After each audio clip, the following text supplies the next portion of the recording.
What's up, everybody? Welcome to the podcast. You know the name. I'm not going to say it. Let's see if people can hear me. We're streaming live right now over everything.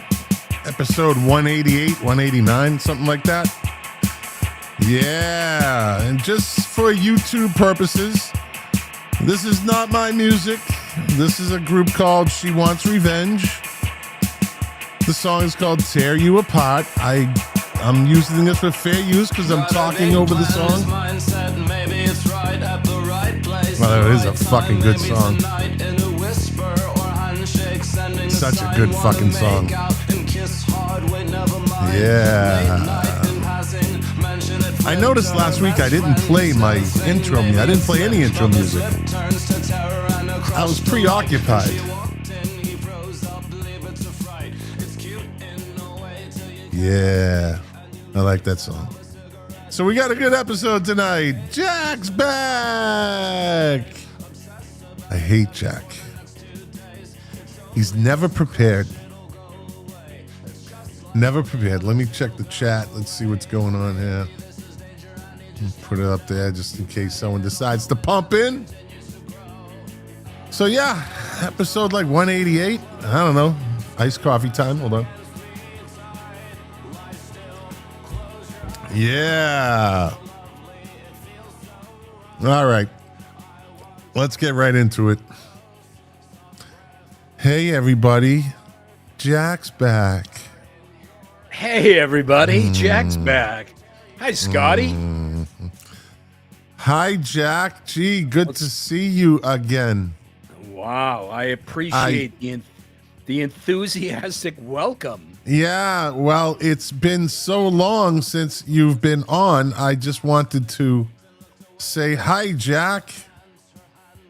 Are you in a detention center or have you been kidnapped? No, it's my enthusiasm for you and you. Jim Harris. Jimmy Harris. What's up, buddy? Let me see. I'm just checking to see if all my shit's going through on my live stream. It is, and now I can get back to doing what I do best. I do it so much better than you. So much better than you. And better you than can who? You. Me? Yeah, you. What are you talking about? What is it you're that not you even do paying better than attention. me? You see? You're not even paying attention. We're literally fucking 3 minutes and 27 seconds into the show, and you're off reading fucking Reddit. Reddit? I don't think I've ever read Reddit. I never get into Reddit either. It's Never. a big thing. It's like I've dabbled in it for information purposes. No. But I've never been a Reddit person. Never read Reddit. So No. What's going on? What's the story? What's the scoop? What's happening? Does your mic even work? It's right in front of me. Look. Turn it up. Oh, I can't. How do you turn it up? You don't even know how to use your mic. Why don't you just... There you go. Is that better? Yes. All right. Got to fucking sound professional. I'm just trying to be helpful. Yeah, you helped me so much. Yeah. So, let's get right into it. We've had a little bit of a discussion about this. So last Thursday, I went to see. Hello. That's Hello? better. Now, if you could talk like that the whole show, that would be amazing. But you won't. I'll do what I can. So last Thursday, our friend Jimmy Hurley, Birdman, flew down here, and we went to see the Joe Perry Project, Which is playing in New Hampshire tonight, and I passed on it to be here with. Well, again, it was a fun show. With our deep and wide audience of Jim Harris. He's the only one that commented in wise ass.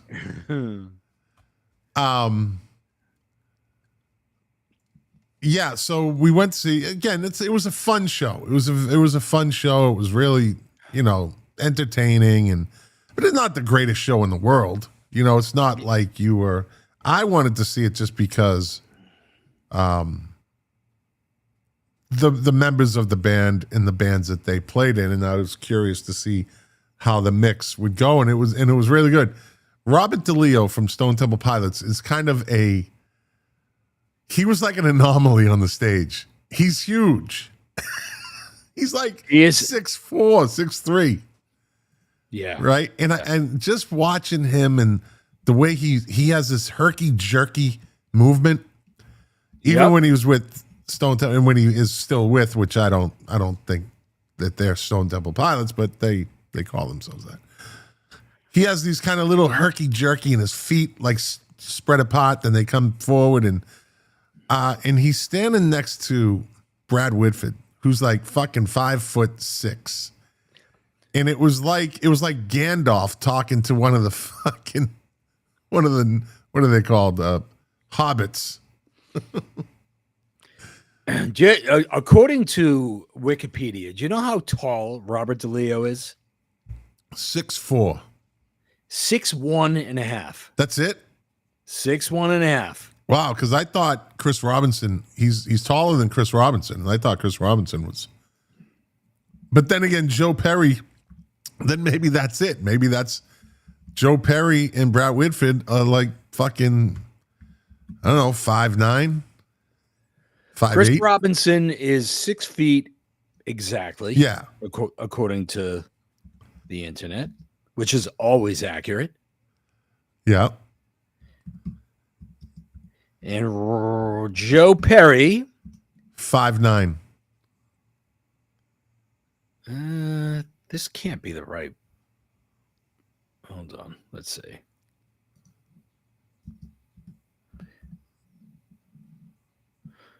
I'm saying he's 5'9", because Chris Robinson was noticeably taller than him. He's 74. He's right. a Virgo.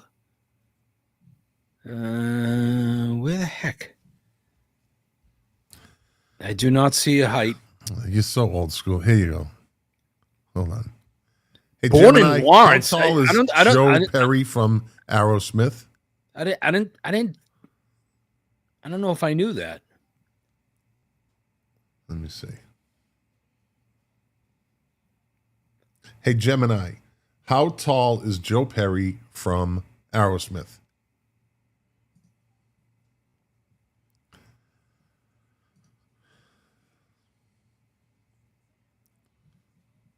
How tall is he? It's going pretty good over there. You know what? This is picking up what you just said. What the fuck? It's pretty good. This is fucking AI is tapped into our fucking show right now. It's repeating everything we're saying. He's 5'8". All right, I was off by an inch. And so Brad Whitford has to be 5'7". Well, here's this website says that his peak height was 5'9". Probably scoliosis, as my father used to say. Scoliosis. No, it's just from leaning over all the time, playing guitar. As you get older, you lose a little bit. That's all right. I guess. But if you again, he's always bent over playing the guitar. So right here it says, based on available information, Joe Perry's height is listed as 5'11". He is probably not 5'11". I didn't think so. Fucking AI lies. They all lie. They all lie to me. They all lie. Yeah. All right. And so Brad Whitford has to be 5'7" because he's tiny. Came out like a wizard with this long, down to his waist white hair. But so there was one change in the set list starting tonight or starting last night or their last show. Which they are not doing Same Old Song and Dance anymore. Oh, really? How do you know that? He couldn't do it. He just couldn't do it. Like, it wasn't coming off good. Someone must have said, or they listen to Milk Crates and Turntables. Never say never, because I did criticize them. So maybe Joe Perry's a fan. Your influence is far reaching, wide and reaching. That's right. That's right. You know what song they're replacing it with? I know that's a very open-ended question. Take a guess. Chip away the stone. They already play that. All right. I haven't seen the show. So why don't you stop busting my fucking balls? You asked me to guess. Make it. I make it. Yeah. Great song. He can pull that one off. That one he can pull off. There was I wish he sang that rather than Same Old Song and Dance. There was a post on Facebook from Charlie Farron. Do you remember Charlie Farron? Charlie Farron. Yeah. You look like, I always thought that, have you ever seen Charlie Farron and Matt Dillon in the same room together? He looks just like Matt Dillon. Yeah. Charlie Farron is a tall guy. Yeah. Matt Dillon is not. He looked like him. Okay. And it was on videos. You can't really tell. In any event, local hero Charlie Farron posted a video just absolutely thrilled that the Joe Perry Project, fronted by Chris Robinson of the Black Crowes, was singing his song East Coast, West Coast. West Coast, yeah. Which is always a great song. Oh, you know who I was thinking of? Charlie Sexton. That's who I was thinking of. That's the dude that looks like Matt Dillon. Charlie Farron is a local Boston guy. Do you know what Charlie Sexton does and has been doing for like decades? What? He plays guitar for Bob Dylan. Really? Yeah. Dylan must pay him well. Oh, Jesus. What? Big head Todd. Stupid head Todd. The West Rocket. I'm here. Entertain me. Jack is here. Finally a real show. Todd is a very wise man. Shut up. Very wise. Shut man. up. Shut up.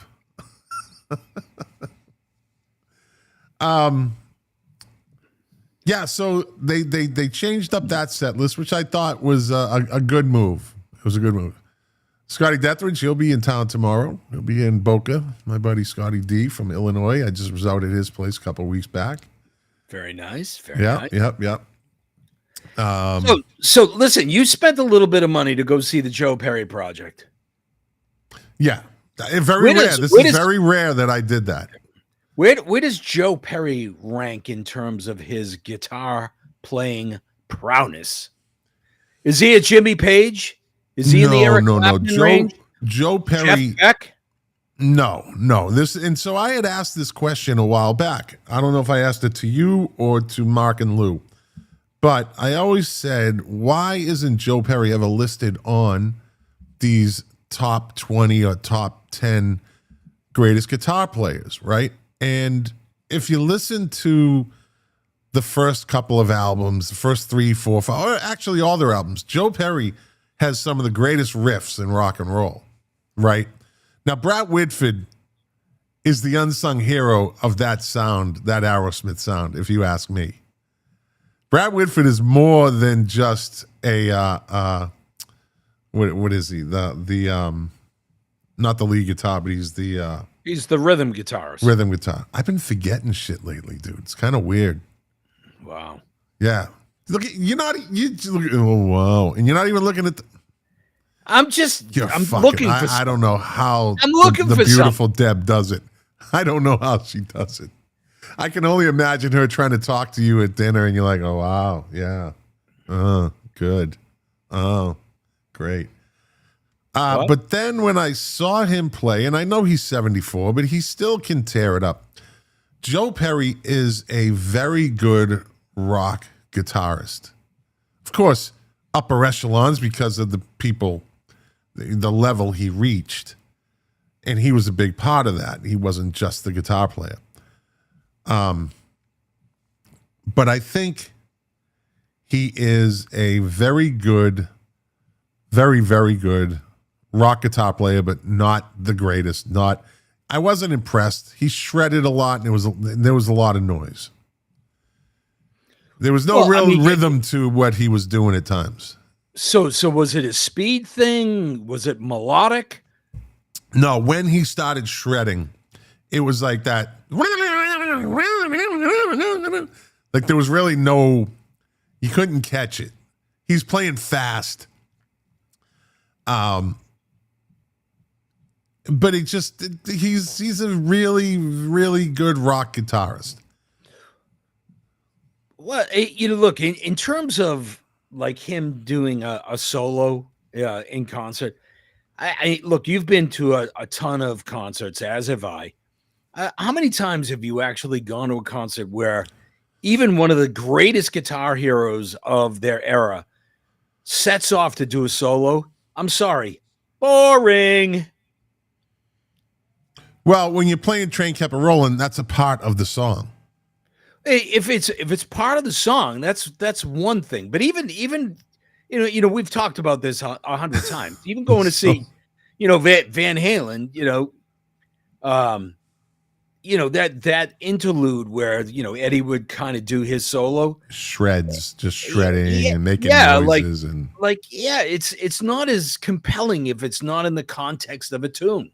So give me your top 3 guitarists that are not boring that you've seen that you said, well, we'll stick with 3. And if we need to add on, we'll add on.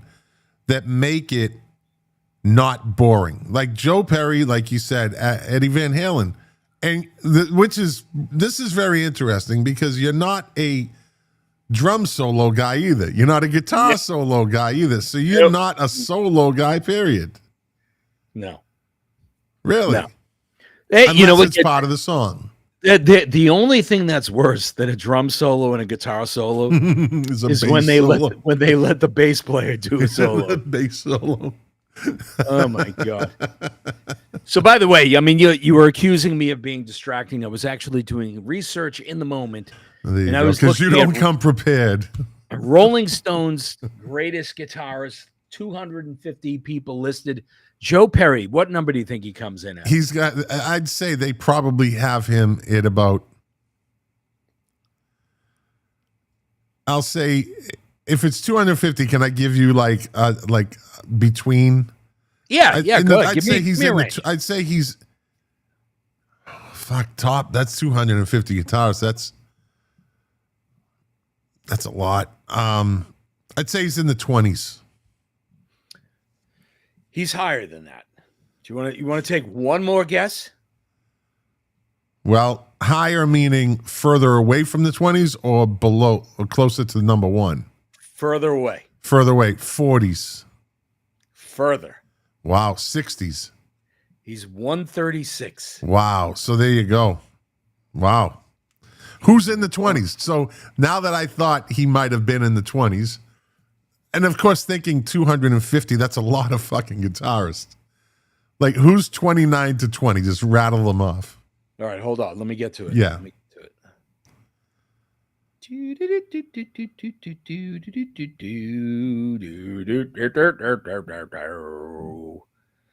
Hold on. It's making me load it. All right, here we go. We're getting into it now. All right. You ready? Yeah, 29. 29 is Eddie Hazel. Okay.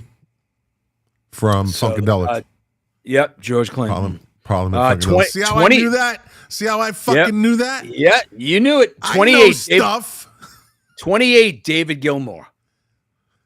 27 band.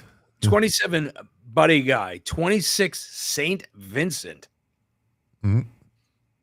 25 John Frusciante from the Chili Peppers. 24 James Burton, who played with Ricky Nelson and Willie Nelson and Elvis Presley. 23, you get 2 for 1 here. James Hetfield and Kirk Hammett. 22 Albert King. 21 Randy Rhoads. 20 Stevie Ray Vaughan. 19 Freddie King. 18 Tom Morello. 17 Mother Maybelle Carter. Mother Mabel Carter, yeah. I don't know if she's 17. I don't know. She was one of those blues guitarists. She like BB King. She taught herself. Great guitarist, but I don't know if she's 17, but okay. 16 Robert Johnson. 15 Keith Richards. 14 Prince. 13 Tony Iommi. 12 Jimmy Nolan. 11 Carlos Santana. 10 Dwayne Allman. 9 Joni Mitchell. 8 B.B. King. 7 Nile Rodgers. 6 Sister Rosetta Tharpe. 5, Jeff Beck. 4, Eddie Van Halen. 3, Jimmy Page. 2, Chuck Berry. And number Jimi 1, Hendrix. it's Jimi Hendrix. Like year after year when they do this, it's Jimi Hendrix. How is Prince that far up? How is Prince out of the top 10? Prince is a fucking much greater guitar player than Joni Mitchell. And this is Rolling Stone, though, so... I think that they give Joni Mitchell credit because she used to do a lot of like weird tunings and different type of playing. So look, Prince was a master guitar player. They create these lists so goofballs like you and I will debate it. Yeah, but that makes zero sense. I remember back in the day, like Joe Perry used to be in the top 20. Right. But I think as they have evolved and they have ventured outside the genre of just pure rock, I think that drops him considerably. How is Jimi Hendrix continuously number one? So he's a great guitarist, don't get me wrong, but if you watch, I think it's because he was an innovator. But if you watch him in concert, he was sloppy. He wasn't tight. Watch his concert. People don't want to say it because it's the Black Superman, right? He was sloppy. He'd forget words of his songs. It's right there on the Jimi Hendrix Otis Redding Experience. He's singing like a Rolling Stone, and he says, "I know." Right in the middle of the song, he goes, "I know, I forgot a verse." I've seen that videos a number of times, right? And he played the guitar, but he played sloppy. He wasn't tight. And it was a lot of reverb and a lot of. Now again, I'm not saying anything less than I think people put him in a position for more than just his guitar skills. Well, I think he did more to bring a lot of genres together and did a lot of experimentation and did blues and did funk and. Look, you can't Does that make you the greatest, though? A lot of guitarists do that. I think all of this is subjective. Dave Phillips, King of the 45, says, "Hello, Scott, not Jack." Wow. Thank you. That's absolutely fine. I'm sorry for interrupting, but I had to. King of the 45. That's cool. So Dave Phillips can just say hello to you. That's okay. Oh, and Jack, there you go. I forced him into that. Okay, here we go. Steve Stevens, a music guy. How can you or anybody rate a guitarist? If they aren't making obvious mistakes, what are the metrics? In my opinion, is very subjective. It carries weight when you like the sound. By the way, my picks are Jeff Beck, Jimmy Page, and Mick Taylor. Mick Taylor, right? Love Hendrix and Iommi, Clapton, Duane Allman, and Stevie Ray Vaughan as well. So that's a great point. Mick Taylor. Great fucking guitarist with arguably the greatest rock and roll band ever at their prime with him. And then when he left, they were never as good. They were still great. Don't get me wrong. Yeah, I would agree with that. But I think the best thing that Steve Stevens says in this is that it's all subjective. Yeah. Who's the greatest, painter out there? Who's the greatest drummer out there? Who's the greatest singer? Part of it is who you like, who touches your soul. I always say there's somebody out there that no one discovered that is a fucking better guitar player than Jimi Hendrix. That's probably true. And who was it that said that? This fucking guy too. Fucking Mark Smith, little Marky Smith. Hey, yo, Jack, great to see ya. He's just saying hi, man. Jack, great to see ya. Who talks like that? He writes the way he talks. Yo, Jack, great to see ya. Rolling Stone. What are the top 100 most sensitive podcast hosts? Fuck Rolling Stone. I think it goes. I think it goes. Joe Rogan. Yeah. Scott McClain. Hey, don't forget Perry Dedovich from the Music Relish podcast. Perry can be sensitive sometimes. He has a side to him. I do not know him well enough to make that judgment. He has a side to him. He's always cool with me, but the fans out there sometimes, Hey, you know what? Dave Phillips, King of the 45 says he's going to see Clapton in September. Oh, dude, don't waste your money. There you go. Don't waste your money. Long past his prime. Yep. You're going to see these 80-year-old guys just to say you saw him. He doesn't have it anymore, man. And I hate to say it because I loved. Stop the show. That's my boy, Perry Denovich. Hey, Scott, good to see you. Not, hey, Jack, good to see ya. Yeah, like you says didn't it like a real man. Hey, Scott, good to see you. Yeah, you know who's not being a real man? Like you're begging people to have people say hello to you. Mark Smith says, hi, Scott, ...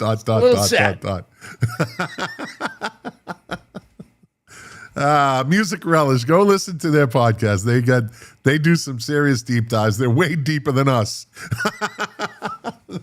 They are way deeper than us. So hey, let me give you an example of how things can be subjective. Yeah. This conversation started talking about Joe Perry and is he one of the guitar greats?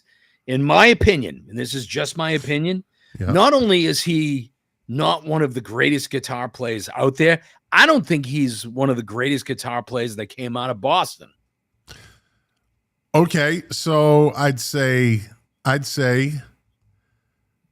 so bands that came out of Boston, I had said was it Brad Delp? Right? No. Brad Delp was the singer. No, I mean I told you I've been forgetting shit lately, man. Tom Schultz. Weird. Tom Schultz and Barry Goodrow. If you listen, that's some great fucking guitar playing there. Yeah, it's different guitar play. For me, my favorite guitar player that came out of Boston bands, Elliot Easton from the Cars. There you go. Now, what to you makes what's his best guitar song? Bye Bye Just Love. Out of curiosity, this isn't a challenge. Bye, it's just out of curiosity. Listen to the guitar solo of "Shake It Up." It is so jazzy and funky and quirky. It just pops. Really? Yeah. I don't know. Bye Bye Love. There's a bunch of their songs.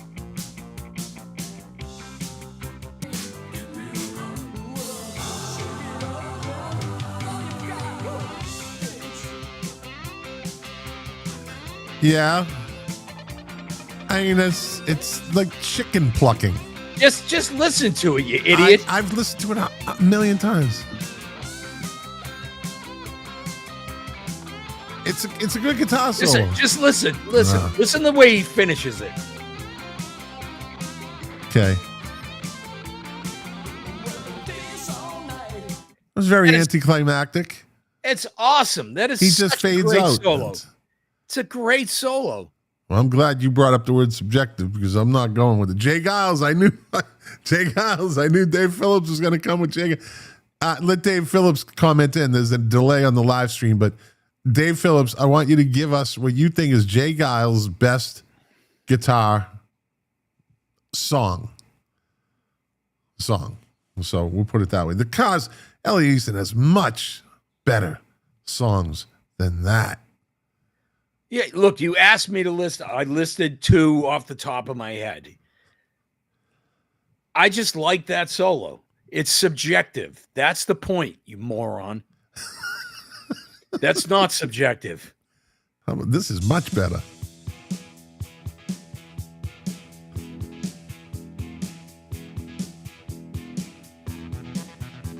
Because it's got synth in it. Let's see. Cynthia Lauper.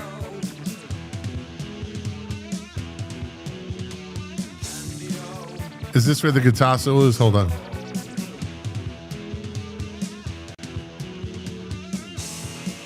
Much better guitar solo. Harder.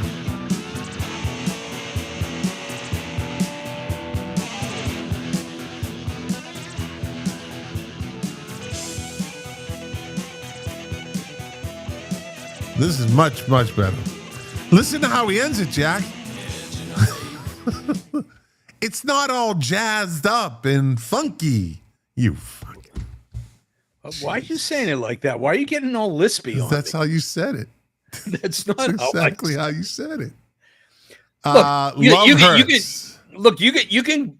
No, it's lovitis, you retard. Oh, my fucking glasses are foggy. No, you're forgetting stuff. You can't read glasses- anymore. I'm all fucked up. Hey, I'm welcome all to fucked up. welcome to Milk Crates and Turntables. I'm your host, Wilford Brimley. Yeah, huh? If you were hosting, it'd be Milk Creeps and Turntables. Fucking asshole. What? Hey, I got something for you. Let's move on from that. Jay Giles, good guitar player. Good guitar player. Yeah, I mean, look at he's fucking rock and roll band. I think his solo on "My Best Friend's Girl" is one of the best crafted solos I've ever heard. Mark Smith says, All right, "My best let's friend's hear girl." it. Yeah, Let's it's a hear good it. one. Let's hear it. All right, Put it let on. me see. Let me see the Cars. My best. By the way, friend's girl. Jay Giles, what about this solo in Comeback? Or I wasn't really. I never listened to all their albums. One Last Kiss? Jay Giles band were a great band.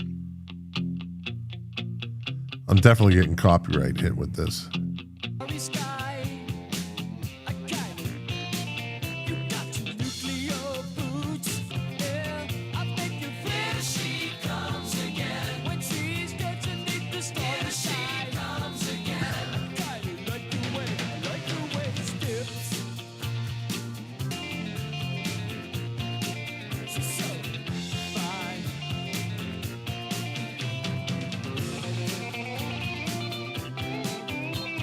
That's a good solo, yeah.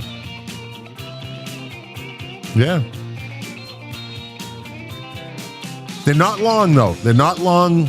No. Are those real? Are those really solos? You know what I mean? Absolutely, they're absolutely solos. Okay, but they're quick. They're punchy. They're tasty. They're creative. You know, it's not just the typical pentatonic blues scale.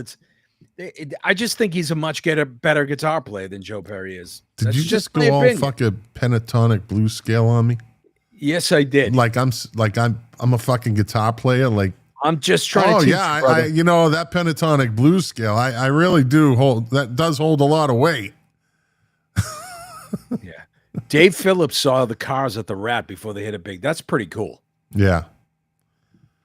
All right, let me see. I got something for you here. Let's talk about covers for a second. Or versions of songs. Tell me what you think. Come on, home. There we go. Tell me what you think of this version of this song. There we go. Here we go. Tell me what you think of this version.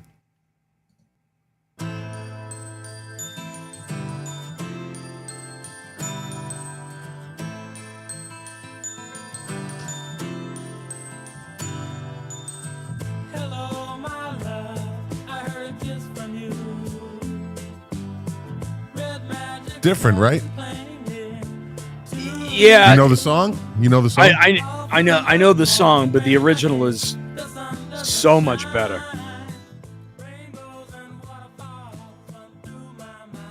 Who is this? It's the original version. Shruggy Otis did this.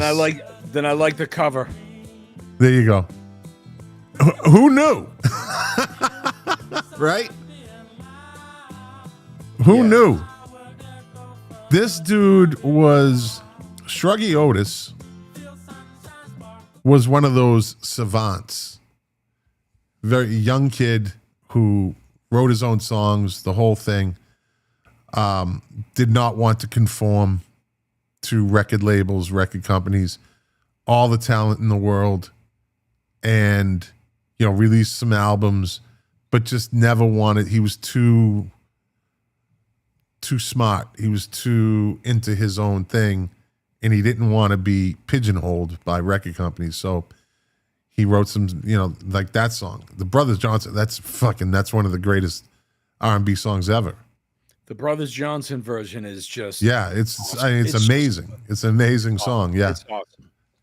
I admittedly did not know that was a cover version that they had done, but nor did I, my friend, until I discovered it. I don't know, a couple months ago. So much better. Yeah, but it's interesting listening to what it was to what the Brothers Johnson did to it. Yeah. Right, which is so now we can let me pull it up. There we go. There you got this.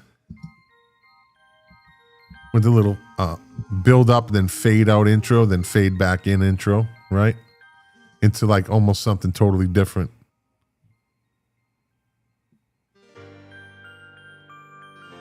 Right?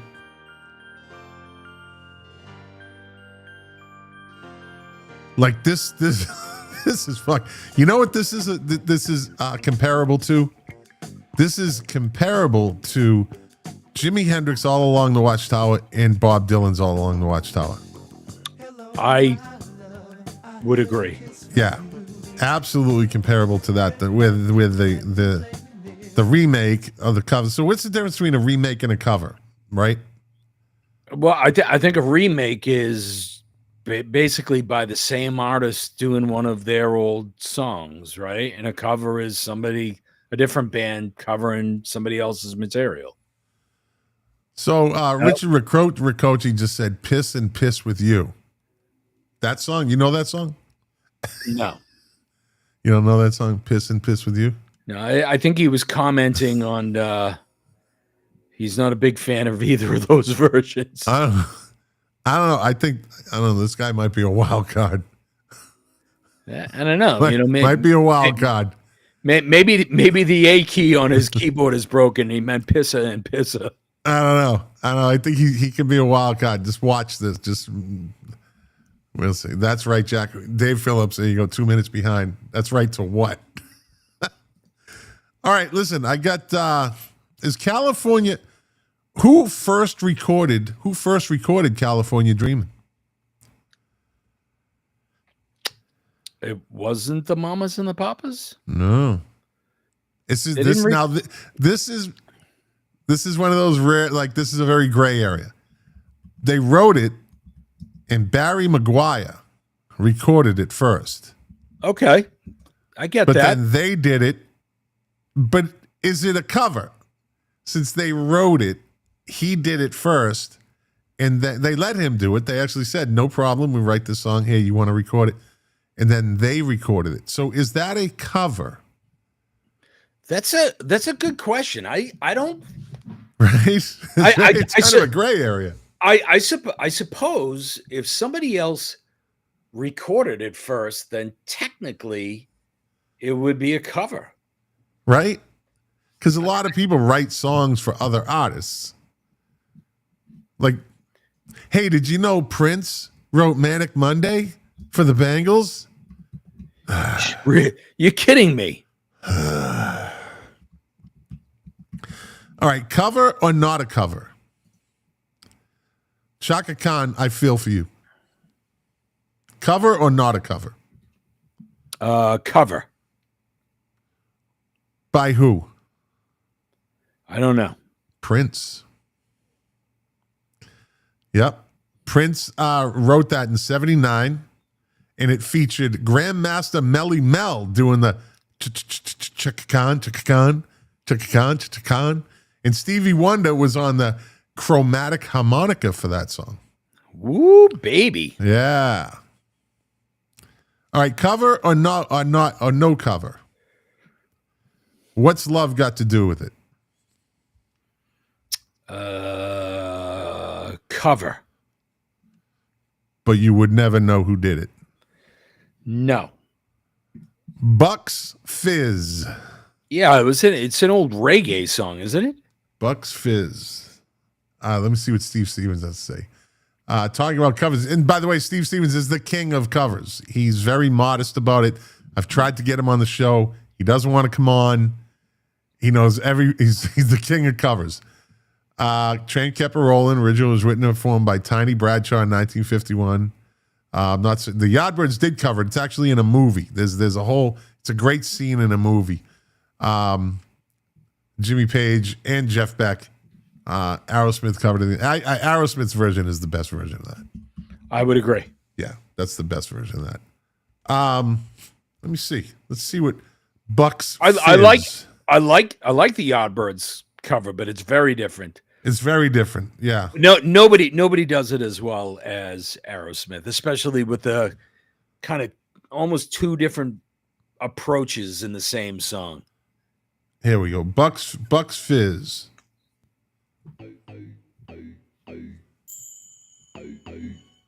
Oh boy. Oh boy.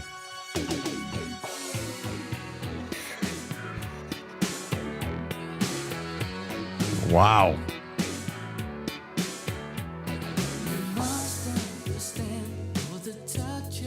Well, I mean, it's the same melodic tone singing. It's just the background music. Tina didn't take a lot of privileges with this. She Doesn't sound like it. Stayed pretty true to the original.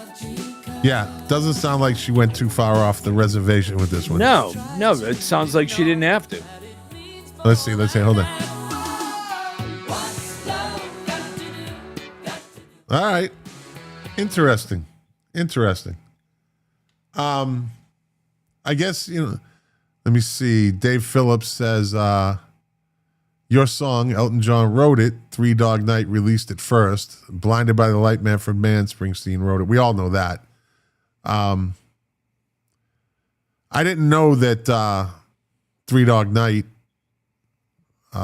released your song. I didn't know they did a version of your song, actually. Yeah. Perry Lightfingers Dedovich, the AI. Flying Burrito Brothers recorded Wild Horses before the Rolling Stones. Wow.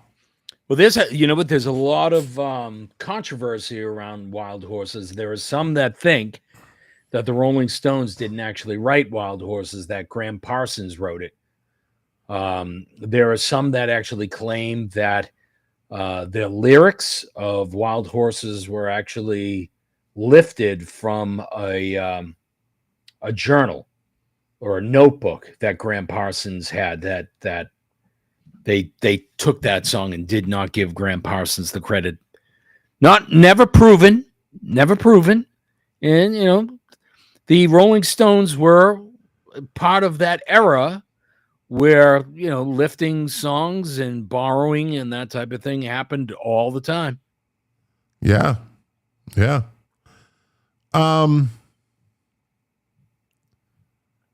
me see.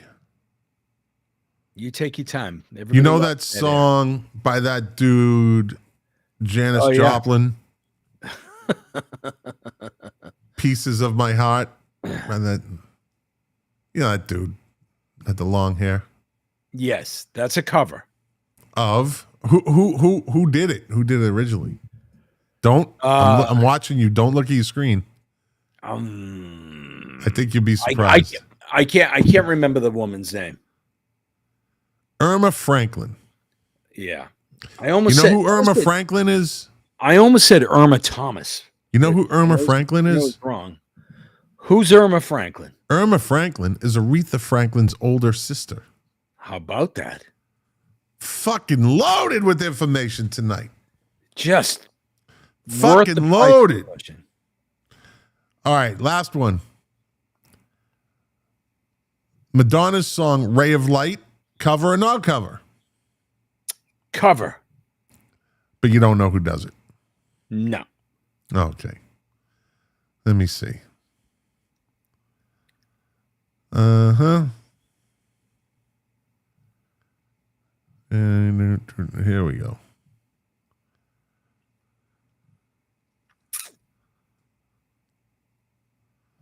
It's not coming up. Interesting.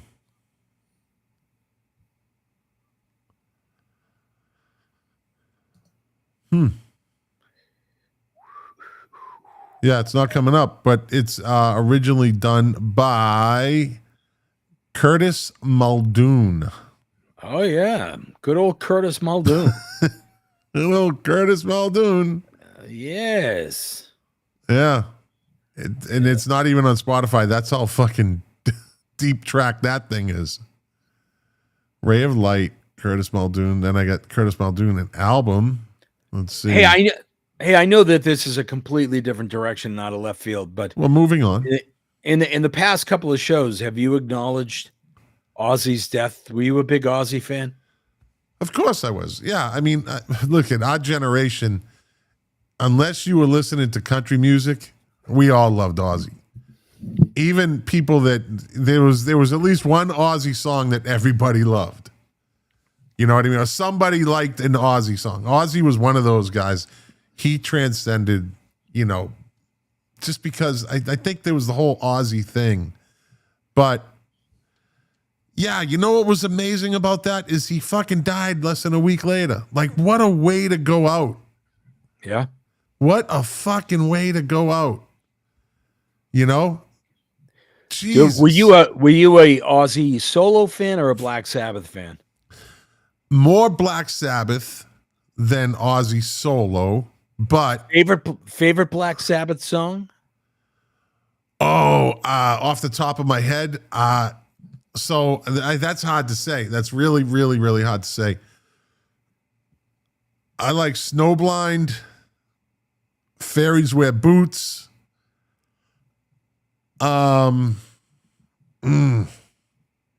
Children of the Grave. Children of the Grave. Like, it's really hard to say.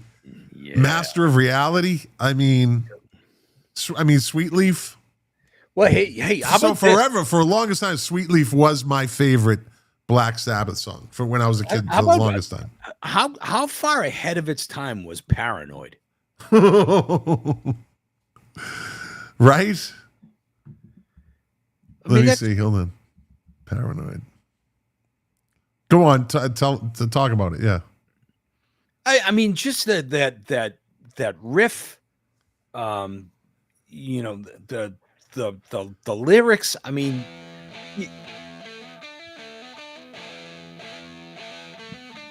Boom, boom, boom, boom, boom. Everything in that intro, every fucking instrument is prominent. Think of that. Think about this. That song was released in 1970. Yeah. So you're still kind of deep into the 60s and the hippie movement. And that is a huge departure musically, lyrically, just the overall approach. I mean, not peace, dope, and love. I mean, that was a monumental shift musically, just absolutely crazy. Did I just drop some F-bombs? I didn't even realize it. I don't know. Did you? Big Head Todd the Wet Sprocket just said, I have my daughter in the car, so that will be $2 for every F-bomb. Dave Phillips, it's 8:22. Dave's got to go to bed. Yeah. Guess what, Dave? I'm off in 7 minutes. 7 minutes. But listen to this intro again. Paranoid came out. The Beatles was still together. Yeah. I know. Think of that. But we were talking recently, either it was you or I was talking, maybe the last time you were on, we were talking about great intros, right? This has to be one of them. Again, listen, every instrument is prominent. It's like every instrument is up front on this intro.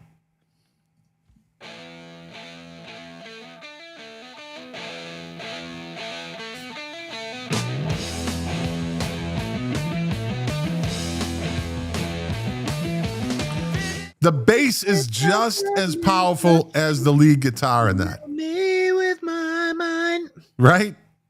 One of the great intros. Let me see. Perry Lightfingers, Dedovich the AI, heavy metal, real metal, not that 80s LA bullshit. Yeah, that's not metal. Hair metal is not really. I think real metalheads look at hair metal like it's their disco. You know what? It's their disco. I hate to admit it, I hate to admit it, but you know who's really responsible for the 80s metal bullshit? Wait a Van minute. Halen. Yeah, you could be right. Yeah. I it's not that I could be right. Give me I your am reasoning. right. Give me your reason for it. So, Why you know, think? the androgynous, you know, you had the guitar hero that was in the band, right? You had the party atmosphere. You know, I mean, you look at like all, you know, those Poison records, they're emulating and trying to replicate the Van Halen persona. So the persona is one thing, but they were not androgynous by any way, shape, or form. They were not Who was? androgynous. They were Who? Van Halen. David Lee Roth was not androgynous? No. You're out of your mind. David Lee Roth back in that day was looked upon as he was like an alpha male type. He was a lead singer of the band. He did that, but the way that he dressed. What? He was a fucking had that- spandex. It was the 80s. Yeah, I'm telling you. Look at the cover of their album. Look at the cover of their first album. He's not wearing spandex there. He just did that up on stage and shit. But I don't think that it was. Do you remember? Do you remember the poster that came with women and children first? No. It was David Lee Roth in leather pants that he was chained to a chain link fence. Oh, okay. Leather pants. Well, rock and roll. Jim Morrison wore leather pants. Androgynous. I never saw it like that. Yeah. I really didn't. Yeah. I'll go back to my comment, and I will say that as far as I'm concerned, and I love Van Halen, one of my top probably 5 bands of all time, is primarily responsible for the 80s hair metal movement. Because of their popularity, you get Motley Crue, and then you get everything that exploded on the Sunset Strip. I'll give you partial credit for that. I will. Oh, jeez. I'll give you partial Thanks. credit. Yeah, appreciate Number one, they never wore fucking makeup. that. That is number one. not true either. What are you talking about? When did fucking Eddie Van Halen ever put fucking mascara on? Eddie Van Halen wore makeup. No, you're fucking Yeah, lying. You're he did. arguing just to argue. No. No, he did. No, you really have to show me that. When did they ever tease their hair up? Are you serious? Like that him? David Lee Roth had straight, long hair. He had hair like Jan Brady. Oh my God. Are we seeing the same Van Halen? Like, you're making it sound like they were all fucking teased up, and I saw them twice, and they didn't have the fucking all teased up shit. You don't think that there were times where David Lee Roth didn't have his hair all teased up? Yes. Maybe. Okay, I'm thinking of for an album cover, like the one. What was it? I can't remember what it was. He's looking at the camera and he's kind of got his hair, but that's studio shit. Yeah. I'm not saying. You are saying. No, listen, what I'm No, saying. you listen. Are you done? Yeah, you finished? I'm done. What happens when the original is emulated and replicated? They take it further and further and further. Oh. I'm telling you, Van Halen is primarily responsible for 80s hair metal. I say they're primarily responsible for the party aspect of it. Yeah. I'd say they're primarily responsible for the flamboyant frontman in the guitar gunslinger hero. Yeah. Am I right there? Yeah. Yeah. Okay. I mean, I never looked at it that way. I never compared them to. It breaks my heart. It breaks my heart to even say it. All right. I mean, I guess your perspective, my perspective. I don't know. Maybe you saw Poison and you thought you were seeing Van Halen. I don't know. No, Poison wanted to be Van Halen. They did all want to be Van Halen, of course. Because why? Because Van Halen was at that time the biggest rock band in the world. And there were plenty of bands that wanted to get in on that, but even more so, there were plenty of record companies that wanted to jump on the bandwagon. So, you get a breakout band like Van Halen, and then you have every record executive going down to the Sunset Strip and trying to sign a Van Halen type band. You go look at those old Poison videos. Ain't nothing but a good time. That is a Van Halen video ripoff. Perry Lightfingers Dedovich. Yeah, those girls in Bon Jovi were cute in the 80s. Marie Martin says, yes, there's a photo online. Valerie Bertinelli putting his makeup on. That could have been for a photo shoot. You don't know. No, he wore it on stage too. It's not a big deal. It is a big deal. That's all there is to it. We were doing so good, Jack. So good. Go look at some of the old pictures of Eddie Van Halen. His hair is teased out. Let me see. It's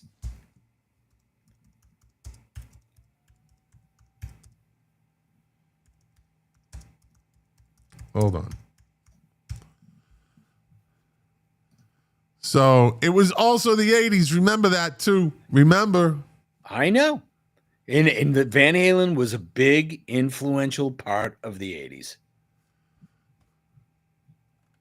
There's a lot of pictures of Eddie Van Halen in different,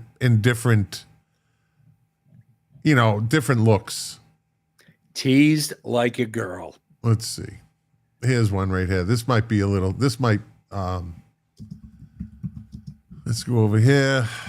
Let me pull this up. Hold on.